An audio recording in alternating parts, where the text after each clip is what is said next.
different black individual. Would that be correct? Yes. My Lord, he asked me a question before I got interrupted about the similar issue that individuals commit crime and then should we say black? And I said no.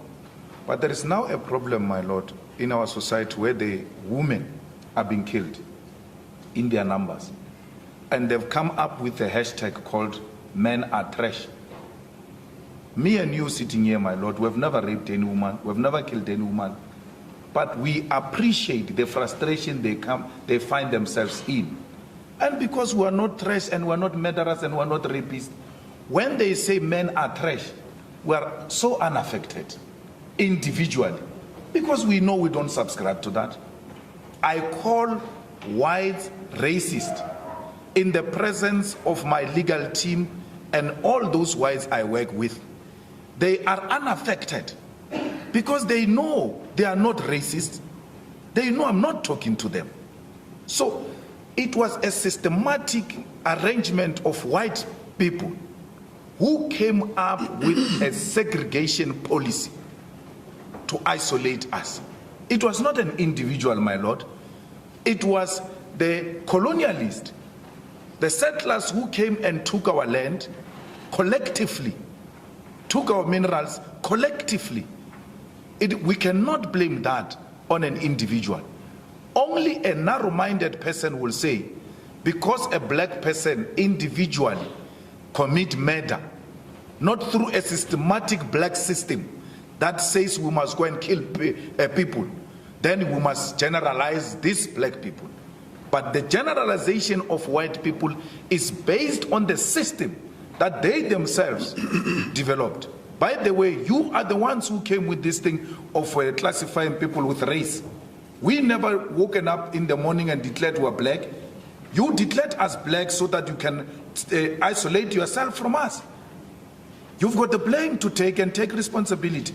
White people, till to date, and your leaders, many of them refuse to go to the TRC just to take a stand and apologize. Now here's the difficulty that I have. So if you're not a racist, don't be offended. Here's the difficulty I have with your position. You want to make a broad claim, white people are racist, except for, of course, all the white people who aren't racists. White people are land, it's except for all the people who haven't stolen the land. Is that what you're saying? White people stole our land. Which white people? White people who came and settled here. 350 years ago? Yes. You think white people now are land thieves? Yes. They remain land thieves. They remain land thieves? Yes. The land has not been returned into the hands of the rightful owners. For as long as you are in a possession of a stolen car, you remain a criminal. Let's use that analogy of the car. Now, a simple situation. An individual steals my car. They have a claim against me for the return of that car, and I should be punished for stealing that car. Imagine that it's the father of the individual who stole the car, and I now pursue the son. You might say, well, there's a very close link here. You've got the car in your possession, you should return the car. But your case isn't like that. Your case is to go back 350 years ago and say, someone who looks like your grandfather, great-great-great-great-great-grandfather, stole land from someone who looks like my great-great-great-great-grandfather. And therefore you today must pay it back. But now, I put it to you that that is not an ordinary sense of justice. But who pays reparation? Yes.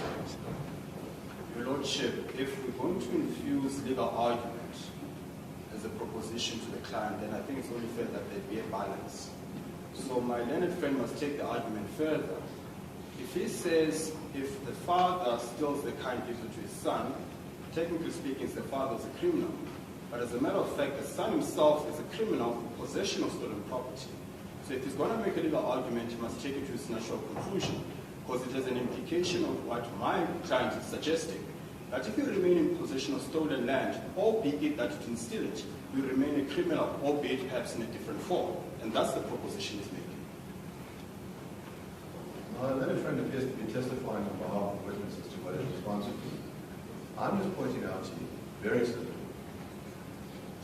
that what you're trying to do is attribute guilt across lines over 350 years regardless of whether a particular piece of land was once dispossessed. Your claim is white people cannot be the rightful owners of land in this country, regardless of whether they bought the land, whether they're Americans who landed here yesterday. If they're white, they are not rightful owners of the land. And your claim is that the rightful owners of the land must be black people, regardless of whether they have any particular rights to their land. We have a restitution process in place in South Africa. And Mr. Roots has given some evidence on how the restitution process works. It's very simple. The Constitution says, after 1913, if you can show that you were dispossessed, then you must pay the land back, or you must receive restitution. In other words, in the form of financial compensation. And that process has been undergone.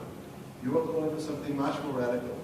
In other words, instead of looking at the individual Mr. colony, Oppenheimer, please put the question to the witness and let the witness respond. Yeah, I'm also Otherwise, lost. we're going to be here until next year. yes. Simple question to you is, how do you justify holding someone today liable for crimes committed by someone else 20 years ago? There is a saying ya hore bana ba tla otlwa ka bokgopo ba batswadi ba bona. I don't know how to say it in English. There will be an interpreter here. You cannot take a stolen car from your father and claim you are not a criminal. It remains a stolen car. Let's give counsel an opportunity, and I'll give it a shot. What he's saying is that the children will be punished for the sins of their parents. Yes. So when you steal a car and you pass over the stolen car to your children, it makes that child a criminal as well, because it's in possession of stolen goods. And that child passes that car, or doesn't even pass that car. He sells that car to go and buy another car with the money of stolen goods. It remains a stolen good, the property you bought. With the money stolen, got from a stolen goods. You are in possession of stolen property. Return it, please. Your parents have left you a very bad name. And don't blame it on us. But I asked a question earlier. Reparations are paid. I'd like to stop you right there.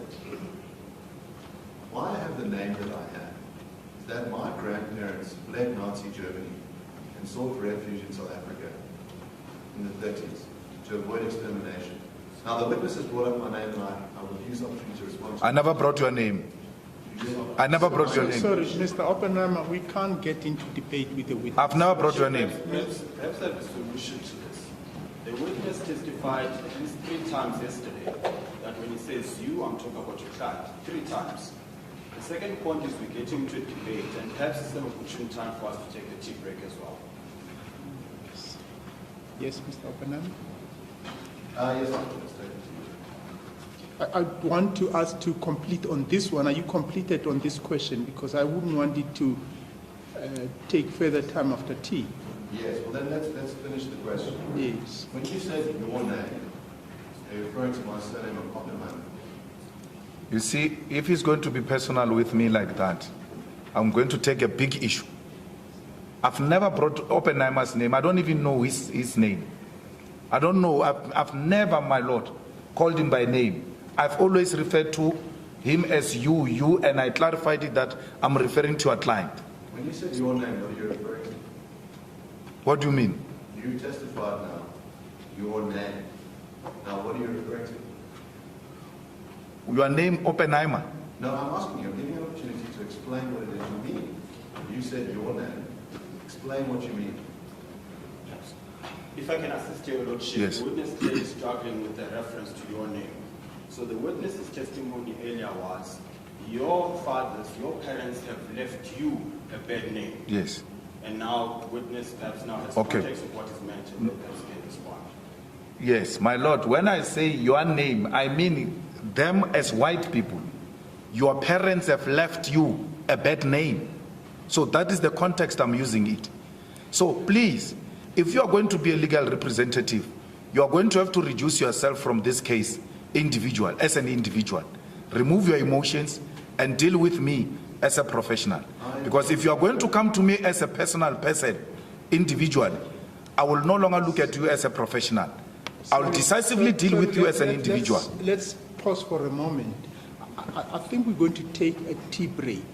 But I think one of the difficulties and the challenge in the questioning Mr. Oppenheimer is this confusion that comes about the systematic issues and the individual issues.